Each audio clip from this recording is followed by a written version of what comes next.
Somebody on the internet told you your snake plant could blind your cat. Maybe it was a comment, maybe a thumbnail, or maybe it was one of those 11 at night phone spirals where you're 3 forum threads deep, reading something a total stranger typed, and you glance up across the room at the plant. The one you've had for 3 years. The one you gave a name. Your mother-in-law's tongue. Your Sansevieria, that impossible to kill thing. And some small part of you goes, wait, has this thing been plotting against my cat the whole time? So you came here to find out if it's true. Here's the honest answer. The snake plant is dangerous to your cat. That part is real. But not in the way the scary version says. And the actual story, the one with real chemistry in it, is stranger and more useful than it could blind her. Let me show you what's really happening. Because here's the thing about plant fear online.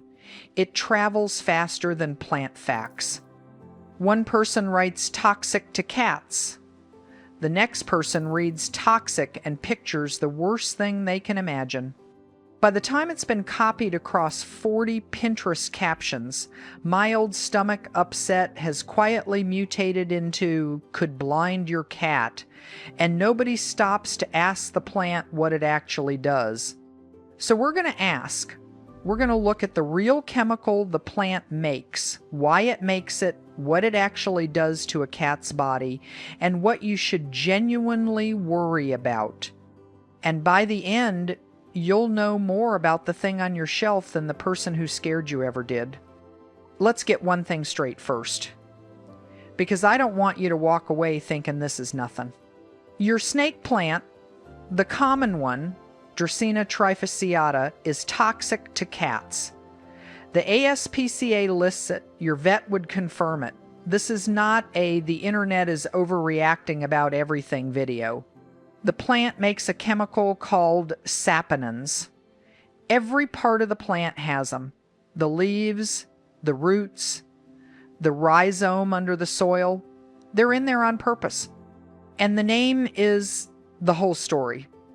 Saponin comes from the Latin word for soap. That's not a cute coincidence. That's a warning label written in chemistry. To understand why your snake plant is carrying a mouthful of soap around, you have to go back to where it actually comes from, not the garden center.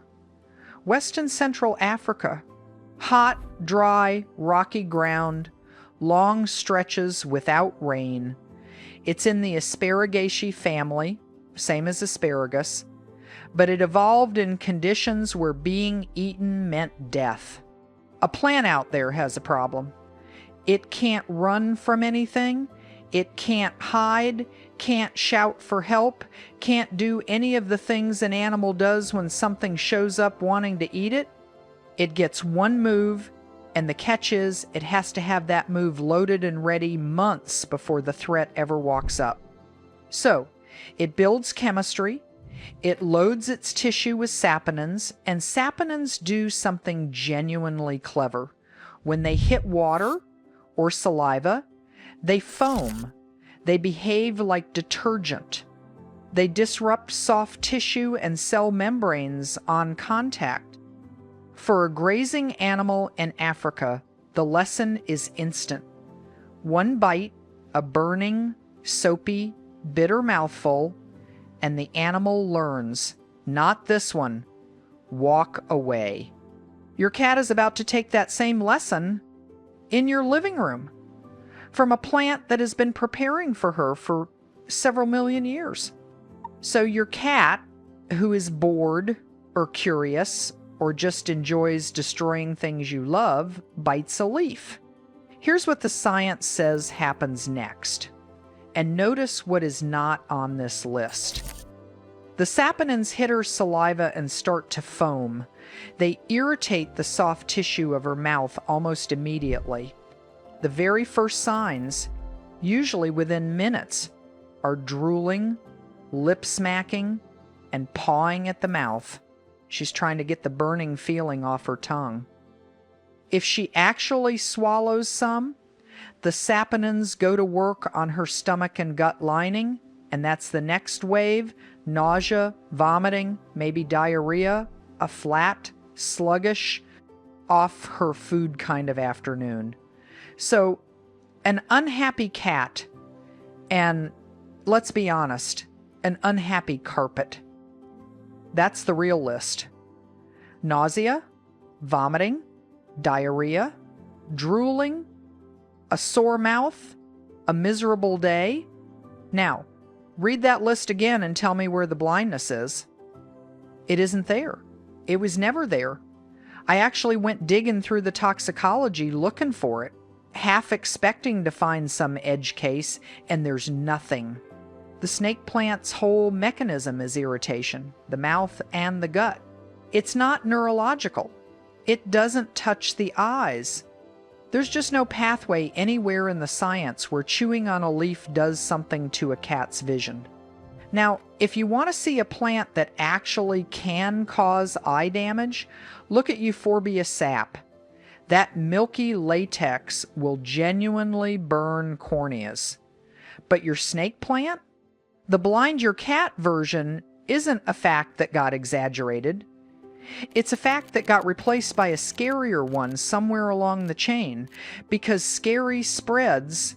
Here's the part that should actually let your shoulders drop.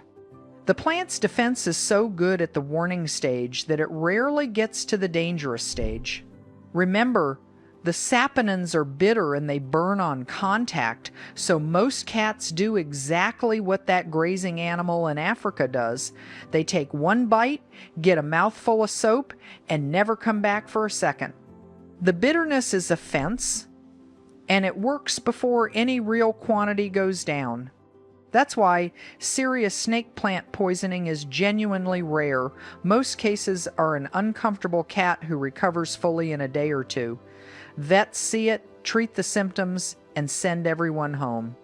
But, and I want to be careful here, rare is not the same as never. The thing that tips a bad afternoon into an actual emergency isn't really the saponin, it's dehydration. A little cat, a kitten, an older cat, anything that keeps vomiting or has diarrhea over and over can lose fluid quicker than its body can keep up. That's the part I'd actually keep an eye on.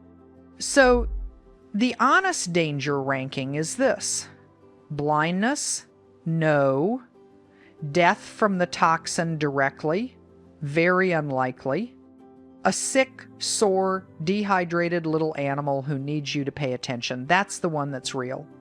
So let's make you the person who knows what to do instead of the person who panics. If you catch her mid-chew, don't scold her, honestly. She has no idea those two things are connected, so it does nothing. Just calmly move the plant out of reach and, if she'll tolerate it, have a quick look in her mouth. Watch for the signs we talked about. A little drooling and one bout of vomiting in an otherwise bright, normal cat is usually a keep an eye on her situation. Repeated vomiting, repeated diarrhea, a cat who goes flat, stops eating, or seems genuinely unwell, that's a call someone now situation. Keep your vet's number and the ASPCA animal poison control number. That's 888-426-4435. Somewhere you can find them at 2 a.m. because that's when these things always happen. The Pet Poison Helpline is another good resource to have on hand. Don't try to make her vomit yourself. Let the people who do this for a living make that call. And the simplest fix of all, the one that solves the whole problem, put the plant where she physically cannot reach it. A high shelf, a hanging spot, a room she doesn't get into. The snake plant has spent a few million years learning how to survive being ignored. It will be perfectly happy somewhere up high, out of reach, looking exactly as good as it does now. If you're looking for pet-safe alternatives that give you that same sculptural look, spider plants and Boston ferns are both gorgeous, non-toxic options that cats can safely investigate. By the way, I did a video about spider plant. Make sure you watch it. And here's the part I think is genuinely lovely about all this. Once the fear wears off, the thing that makes the snake plant a little bit dangerous is the exact same thing that makes it nearly impossible to kill. That soap, those saponins, they're a defense system. They're the reason this plant survived a continent of hungry animals and 1,000 droughts long enough to ever end up on your shelf. You didn't bring home a quiet, harmless decoration. You brought home a desert survivor that is armed. It's just that its weapon is pointed at a mouth that bites it, not at your cat's eyes and not at you. The plant was never plotting against your cat. It's just doing the only thing it has ever known how to do, telling anything that bites it in the oldest chemical language there is, "Not me. Walk away." Your cat, if she's smart, will learn that in one bite. Your job is just to make sure she never gets the chance to learn it the hard way. So, no, your snake plant is not going to blind your cat. But it earned its place on this channel anyway, because the truth turned out to be better than the scare. If this is the kind of thing you want to actually understand instead of just panic about, the rest of this channel is full of it. There's a whole video on what your snake plant is secretly doing at night while you sleep, and honestly, that one's even stranger than this. I'll let it find you. Go move your plant somewhere high tonight. Not because it's a monster, because it's a survivor, and survivors are best admired from a little distance. It doesn't need your cat. It doesn't really need you either. It's just letting you keep it.